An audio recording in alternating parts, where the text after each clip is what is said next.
Well, good afternoon, everybody. Welcome to another segment of Face the County. We have today Rafael Dagnesses. Yes, sir. Rafael Dagnesses. Perfect. And he is got a really nice story. He's one of our local people who I've known for a couple of years now. And you've just announced that you're going to be running for U.S. Congress this year. Yes, sir, I am. And it's going to be as you're now vying for the Republican... I'm running in the 26th Congressional District, which is currently occupied by Congresswoman Julia Brownley. Okay, and can you share with our viewing audience why you decided to run for Congress? Well, Bob, as you know, I came to this country from Cuba. I was born in a communist nation, and my father fought in a revolution, and he fought for a more democratic, fair system. And we know history. The history is that's not what he got, and that's not what millions of Cubans got. We were fortunate enough to escape Cuba and come to this amazing country. And I had the fortunate and unfortunate experience of growing up in the inner city in an area of Los Angeles called Rampart. And you know, initially it was a poor area, but there was still manufacturing around. My parents worked at a factory initially. My dad was a janitor, which I was his assistant when I was a kid. And things changed, and manufacturing left California. And when that happened, you saw the community just implode and crime explode. And basically, I was raised surrounded by drugs, gangs, a lot of crime. And I also watched what I call generational poverty, caused really by the welfare system, enticing people that are able-bodied to get on the government programs, and then they wind up staying there from one generation to another, which is disastrous for families and communities. Interesting, very, very interesting. So your background is that you, as an immigrant yourself, you basically had parents that in Los Angeles, and tell us a little bit about your upbringing and career. So I grew up in that area, as I said, and one thing my parents did really well is keep us safe. And it was a struggle every day. But I was also fortunate when I was a kid to join the Boy Scouts at our local church. And my scoutmaster was actually a Vietnam veteran. And that's when I was introduced to the world of the military, the U.S. military. He exposed us to that. So at the age of 12, I knew that I wanted to be a U.S. Marine when I got older because of this man. And also because of my dad's background. And at the age of 17, I wound up joining the U.S. Marine Corps, and I served for over 13 years. I was honorably discharged at the rank of Gunnery Sergeant, which is Z7. I have a background in military intelligence in the 90s. My area of expertise is actually Latin America. So that's quite a set of qualifications, so I can see why you want to run, okay? Now, what do you hope to achieve, and how can you make a change if you were elected? Well, what I like to do is expand on my background also. Please do. So after the Marine Corps, while attending Cal State University Northridge, I became a reserve police officer with a local city. I went through the Sheriff's Academy, so I would go from college and drive all the way from Northridge all the way to Whittier, which was a long drive, right? So I would do that 3 times a week, and during that process, once I became a reserve police officer and I was still a student in school, I was recruited by the Los Angeles Police Department. So I joined up, I became a policeman with LA. I actually wound up patrolling the same areas I grew up in, and I worked gangs, I worked patrol. I did 3 tours of narcotics, 2 of them undercover, and I actually worked as a undercover high school student. I penetrated the high schools as a student, junior. I was pretending to be a junior in high school. Could you imagine that? And part of the objective was to identify who the adult drug dealers were that were poisoning our children. And I actually did really well in that program. But during that period of time, I received over 50 commendations, from acts of bravery to letters of appreciation from citizens. I had a great career, but I've always been an entrepreneur from the time I was a little kid. So after law enforcement, I got involved in private business. I've started multiple businesses. Some have failed, some have succeeded.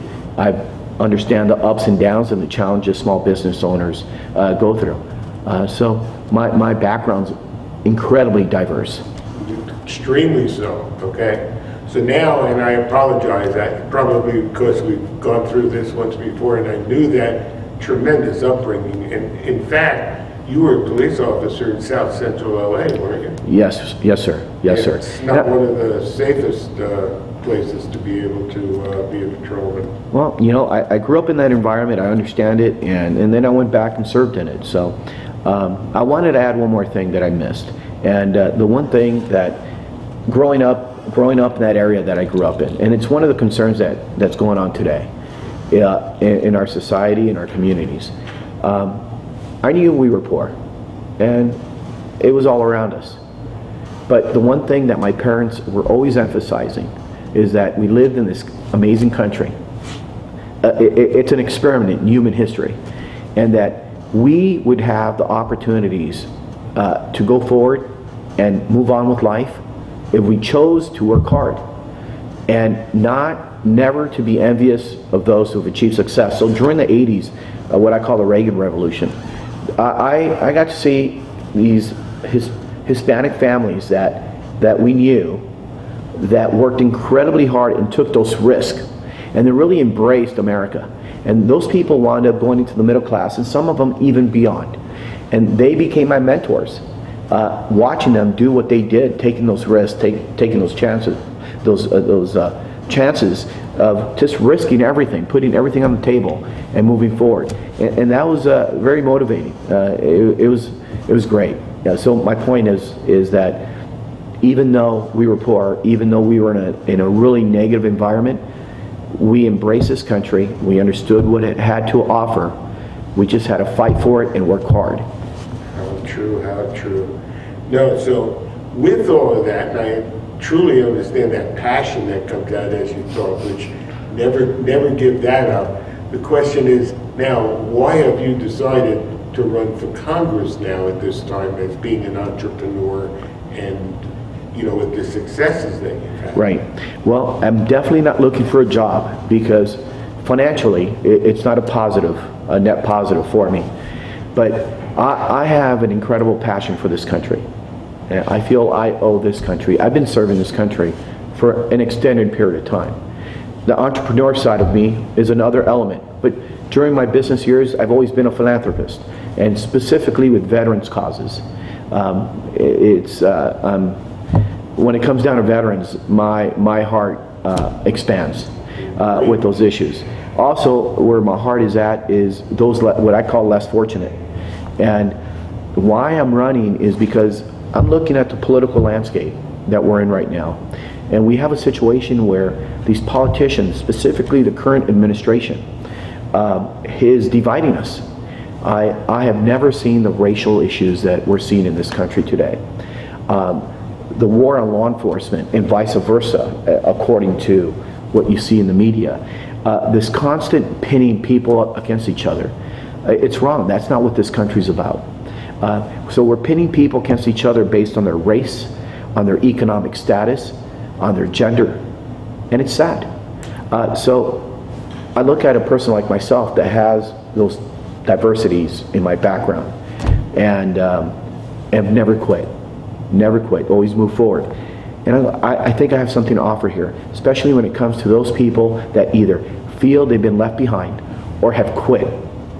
And what I want to do is not only reach out to them to bring them in, but also to inspire those less fortunate that maybe don't even understand where we're at, what an amazing, amazing country this is. This is the only place on earth where an immigrant can come here with no education, and if they have a great work ethic and push forward, they can reach just about anything they want. And if they don't, their children will. So that's part of my campaign. It's a campaign about inspiration and moving forward and embracing this country instead of dividing it. And how do you think that, if elected, you can make that change happen? Well, I'll give you, for example, here in our community, specifically in the Oxnard area, what I call the left, or let's say the Democrats, for example, I believe take advantage of minorities. They just do. And my party, I'm a Republican, has not stayed in these communities long enough. And I want to come in here and stay here and fight the good fight. And actually help people, what I say, with a hand up versus a handout. And bring opportunities and bring jobs back to our state and our community, our district.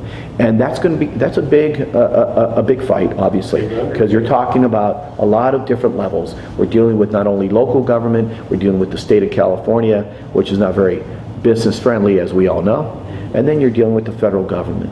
So there's a lot of elements beyond that, but I am committed to bringing that fight here. And I really believe we win this thing, we're going to be able to break up that monopoly controlled by career politicians, where a regular person comes forward and actually steps in, that actually has real world experience. How interesting. And if elected, what do you see right now as the top 3 issues that are affecting, not only the whole world, but our own society, and specifically the residents of Ventura County? Well, I always talk about national security. It has to be our priority, because national security is very horizontal. It's not just national security, it affects everything that we do in life. It affects being here in this school. It affects our families' daily lives. It affects business. It affects everything. The role of government, the actual role of government, is to keep us safe, to not live in fear. We know there's anxiety going on right now because of this ISIS situation. Part of that reason is because we have an administration that is leading from the rear. There is no such thing as leading from the rear in anything in life. In this situation, I think we're not leading at all. The world is imploding. So national security is an absolute critical component. Part of that component is the fact that we have to make sure that we take care of our veterans, those who protect our outer perimeter, and those are the veterans of the past, the veterans of today, and also the veterans of the future. Because if the veterans of the future, if their parents and those kids don't see that we are actually taking care of those who protect us, we're not going to have people moving forward taking on those challenges. How true, how true. And then besides the national security, I think you also have some thoughts on local stuff like the economy. And well, we covered that a little bit. And without having a strong economy, then we don't have a strong middle class. And then we wind up becoming a quasi, I don't want to call it socialist, but a situation where you see very often in Europe and in Latin America, where you have the extreme rich and then everyone else. This country has always been great because we've always had an incredible middle class, a very strong middle class, and the opportunity to move from the poor to the middle class and some even beyond. And that middle class keeps eroding. And some of those people have actually been pushed into poverty.